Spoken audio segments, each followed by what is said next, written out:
अस्सलाम वालेकुम, क्या हाल चाल है। तो जनाब, तूतियों बाजियों के साथ आपको जश्न आज़ादी मुबारक। बच्चे इतने ये बाजे बजा बजा कर आपको मेरे ना वॉइस के पीछे भी ना आपको पीछे से आवाज़ें ये बाजों वगैरह की आते रहेंगी। और हमजा भी कितने दिनों से ना पापा का दिमाग खा रहा है कि मुझे भी बाजा चाहिए। तो बाजा तो हमने नहीं लेके दिया, लेकिन उसका बाजा बजा दिया है। और मैंने सैंडविचेस बनाए थे, कुछ चिकन वाले थे, कुछ आलू वाले थे। किसी ने कहा था कि मायोनीज़ वाले हों, किसी ने कहा था मायोनीज़ के बगैर वाले हों, और कुछ स्पाइसी थे। और माहम के लिए मैंने फीके बनाए थे, और सबको मैं मिक्स कर चुकी हूँ। और मुझे अब याद नहीं है कि कौन से वाले हैं। तो ये तो चलता है जनाब। और अच्छा, मैं आपको ना ये बताती हूँ कि हमारी घर की एक मेंबर बन चुकी है ये डव। ये भी आहिस्ता से देखें विंडो के पास आके खड़ी हो गई है कि मैं ना इसको दाना और पानी डालती होती हूँ सुबह सवेरे। तो आज डालना भूल गई थी, और ये अब मुझे बुलाने आई है। और विंडो के पास ही ना ऊपर से खड़े होके, तो इस तरह ना ये जोड़ी है। ये एक वो पंखे के ऊपर खड़ा हो गया था बाहर गिराज वाले, और इसका ना असल में ये बर्तन जो मैं बना के रखा हुआ है, ये 1-2 हफ्ते हो गए थे इसको मैंने वॉश नहीं किया था। तो इसके ऊपर ना काफ़ी जंग सा लग गया था। तो मैंने इसको ना आज पानी नहीं डाला था, और मैं बाहर धोने के लिए रखा ही थी। और जब भूल चुकी हूँ तो ये देखा, ये डव ना ऊपर से आवाज़ें देने के लिए आ गई थी। तो अब इसका मैं दाना और पानी डालकर बाहर रख दूँगी। और मुझे बहुत अच्छा लगता है कि ना परिंदे घर में आएँ और इनकी आवाज़ें आएँ।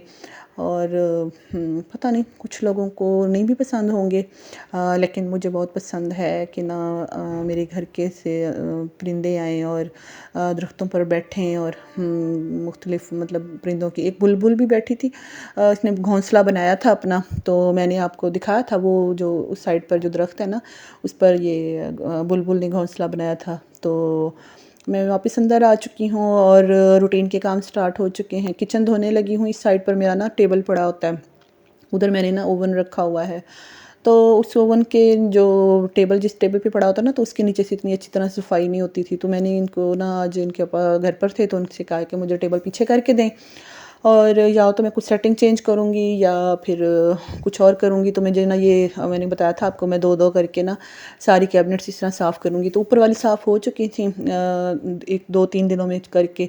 और आज मैं नीचे वाली स्टार्ट कर रही हूँ। तो माँ हम बीच में आ गई है, इसको मैं नहला धुला कर फारिग करके आई थी। और कोई बच्चा भी करीब नहीं लगता है काम के दौरान, सिर्फ माँ हम लगती है। माहम के पास भी मोबाइल होगा तो माहम भी मेरी हेल्प नहीं करेगी। अभी फ़िलहाल इसने ब्रश पकड़ के मेरी अच्छी खासी मदद करवाई है। और आज मैं बना रही हूँ इटालियन स्पैगेटी। तो इटालियन स्पैगेटी बनाने के लिए पहले मैंने इसको बॉईल किया था नमक वगैरह डालकर।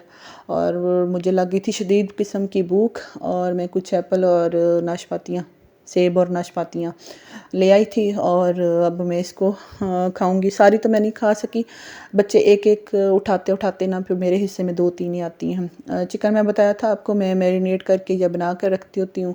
तो वो मैंने एक हिस्सा निकाल लिया था, और उसके अंदर मैंने वेजिटेबल्स कट करके डाल दी। और अब ये स्पेगेटी के लिए मसाला बना रही हूँ। इसके अंदर मैंने थोड़ा सा ऑयल डाला है, और चिली गार्लिक सॉस डाली है, थोड़ा सा सोया सॉस डाली है, सिरका डाला है, विस्टरशायर सॉस डाला है, और स्पेगेटी डालकर इसको मैंने मिक्स कर लिया है। अच्छा, ये वैसे होटल्स वगैरह में इसको ना अलग-अलग सर्व करते हैं, वेजिटेबल्स को भी और स्पेगेटी को भी। लेकिन मैंने इसको ना मिक्स करके इकट्ठा ही सर्व कर दिया था। और साथ मैंने इसके ऊपर सर्व करते हुए थोड़ी सी मायोनीज़ और क्रीम और केचप भी ऐड कर दी थी, थोड़ा सा और फ्लेवर देने के लिए कि कहीं बच्चे ये ना कहें कि ये फीकी फीकी सी लग रही है। तो फिर मैं इसके ऊपर जितनी भी सारी फिर वेजिटेबल्स थी, फिर मैं इस तरह डालती गई थी। तो ये सारा इस तरह ही ना, ये इतनी मज़े की ये स्पेगेटी बनती हैं। तो अगर आप पहले भी बनाते रहते हैं तो इसको थोड़ा सा डिफरेंट कर लें, तो ये रेसिपी बच्चों के लिए बहुत अच्छी लगेगी। मैं वैसे तो मिक्स करके बनाती होती हूँ, जो हमारा पाकिस्तानी स्टाइल है कि सारा कुछ ही मिक्स कर लेते हैं। लेकिन जो है ना, ये इटालियन स्टाइल जो है ना, वो इस तरह है। तो ये इनके पापा ना मेरे लिए स्पेशल रेसिपी लेकर आए थे जब इटली गए थे। तो ये मैंने इनके लिए फिर आज स्पेशल बनाया है, क्योंकि आज हमने जाना है शॉपिंग के लिए। तो इनको मैंने शॉपिंग करवानी है, और इन्होंने मुझे शॉपिंग करवानी है। तो हम एक दूसरे को मस्का लगा रहे हैं। और आज हम निकल पड़े हैं जनाब, 3-3:30 बजे का टाइम था। शदीद गर्मी में निकल पड़े हैं, और आज़ादी सेल भी लगी हुई है। तो आप भी हमारे साथ घूमें फिरें, मैं दिखाती हूँ आपको फैसलाबाद के मुख्तलिफ़ मॉल्स दिखाती हूँ। तो ये हम सबसे पहले आ गए हैं इंडोर मॉल पे। ये शूज़ देख रहे थे हम लोग। पहले एंटर होते ही ना सबसे ज़्यादा जो हमें जो शूज़ अच्छे लगे हैं ना, जो यहाँ का जो जितने भी ब्रांड हैं सारे इनके, तो इंडियोर का हमें तकरीबन सारे ही अच्छे लगे थे। सबसे पहले ही हम इसी शॉप पर आए हैं और मुझे भी अपने लिए बहुत से शूज़ अच्छे लगे हैं। ये वाले इस तरह का ना थोड़ा सा डिफरेंट स्टाइल था। इसके ना मैंने लिए हुए सैंडल, और ये कितने साल बड़े इजी से निकल जाते हैं अगर आप मतलब कहीं आने जाने के लिए या रख लेते हैं। जूते तो क्योंकि बहुत सारे होते हैं, लेकिन अगर आपके बहुत सारे जूते हैं, जिस तरह ये नीचे वाला जो ब्राउन कलर का पड़ा हुआ है, ये मैंने लिया था 2 साल। ये उस वक़्त किसी और ब्रांड का था ये, अब स्टाइल इनका इन्होंने भी कॉपी मेरे ख़्याल में कर लिया है, या पता नहीं, शायद इनका ही स्टाइल था, थोड़ा सा मेरे ख़्याल में डिफरेंट था, तो मैंने वो अल्फ़तेह से लिए थे। तो ये अब ये इंडियोर पे भी आए हुए हैं ये स्टाइल, और मैंने मरियम को भी दिखाने थे थोड़ा सा, मैं उसको भी कुछ पिक्स भेज रही थी और कुछ स्टाइल दिखा रही थी। और ये स्टाइल्स हैं, जब हम घर से निकलते हैं इनके पापा और मैं, तो हम फिर अपने लिए कम देखते हैं और बच्चों के लिए ज़्यादा चीज़ें देख रहे होते हैं। मैं उनको दिखा रही थी कि ये उम्र के लिए अच्छा रहेगा, ये मरियम के लिए अच्छा रहेगा, और इस तरह ना हम देखते जा रहे थे। तो मैं भी अपने लिए कम देख रही थी और देख रही थी कि मरियम को ये भी अच्छा लगेगा, मरियम को ये भी अच्छा लगेगा, और इस तरह करते करते ना तो फिर हम नेक्स्ट स्टोर पर आ गए हैं। और इधर ये ज्वेलरी शॉप थी, इस पर भी सेल लगी हुई थी। ये इयररिंग्स मुझे कुछ पसंद आई हैं, और ज्वेलरी सारी ही बहुत अच्छी थी।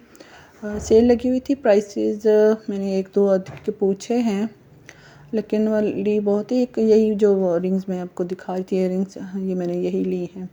बाकी अगर आप किसी पार्टी वगैरह के लिए लेनी हो ज्वेलरी, तो ये शॉप मुझे अच्छी लग रही है। मतलब लेटेस्ट भी डिज़ाइन है, और ब्राइडल डिज़ाइन है। वो जो ब्लू वाले जो है ना, ये बहुत ही यूनिक मुझे लग रहे थे। उनकी प्राइसेस भी अच्छी थी, काफ़ी अच्छी थी। और ये बैग्स वगैरह थे।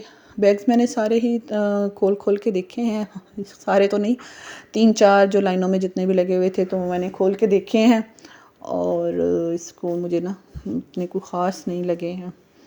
और बैग्स वगैरह के लिए मैं देखती रहती होती हूँ शॉप्स, तो अच्छे बैग जो है ना आपको अब तक मुझे नहीं लगा कि ना कहाँ कहाँ से मतलब लेने चाहिए। मैं देख लेती हूँ, फिर अगर कहीं से अच्छा लगता है।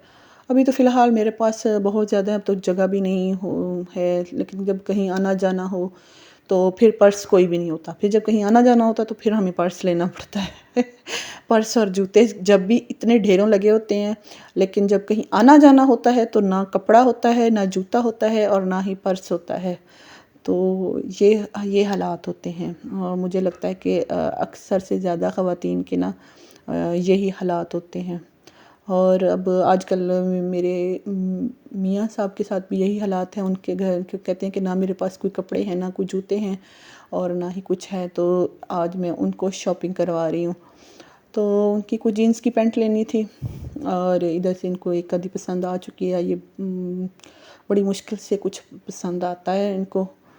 तो शाम होने वाली थी, अभी हम डी ग्राउंड पहुँच चुके हैं, और काफ़ी ना प्यास और भूख भी लग रही थी। तो इन्होंने पूछा कि कुछ खाना है, तो मैंने आइसक्रीम की फरमाइश, डी ग्राउंड सामने नज़र आए तो फिर आइसक्रीम तो बनती है। तो इनके पापा मेरे लिए भी कुल्फ़ा फ्लेवर करवा रहे थे, तो मैंने कहा नहीं, मैंने कुल्फ़ा फ्लेवर नहीं खाना है। और इन्होंने अपने लिए कुल्फ़ा करवाया था, तो मैं स्ट्रॉबेरी और पाइनएप्पल करवाया है। और फिर हम उसके बाद फिर घूम घमा के आ चुके हैं चेज़ वैल्यू पे। और चेज़ वैल्यू मेरी ना फेवरेट मॉल है। इधर भी लगी हुई थी सेल, आज़ादी सेल लगी हुई थी। तो इसमें आपको ना एक ही जगह पर ना आपको सारी वैराइटीज़ मिल जाती हैं, मतलब डेकोरेशन आइटम भी, बर्तन भी, और मतलब आपने जो कुछ भी लेना है ना, तो सारा कुछ ही आपको मिल जाता है। और ये फ्लास्क मुझे पसंद आ रहे थे, तो इसमें से ना एक जो सही मतलब जो लगा मुझे, तो वो मैंने छोटे साइज़ का ले लिया है। ये मैं आपको दिखाती जाती हूँ, कभी चक्कर लगे आपका तो ये चीज़ें हैं तो लेने में फिर आसानी हो जाती है।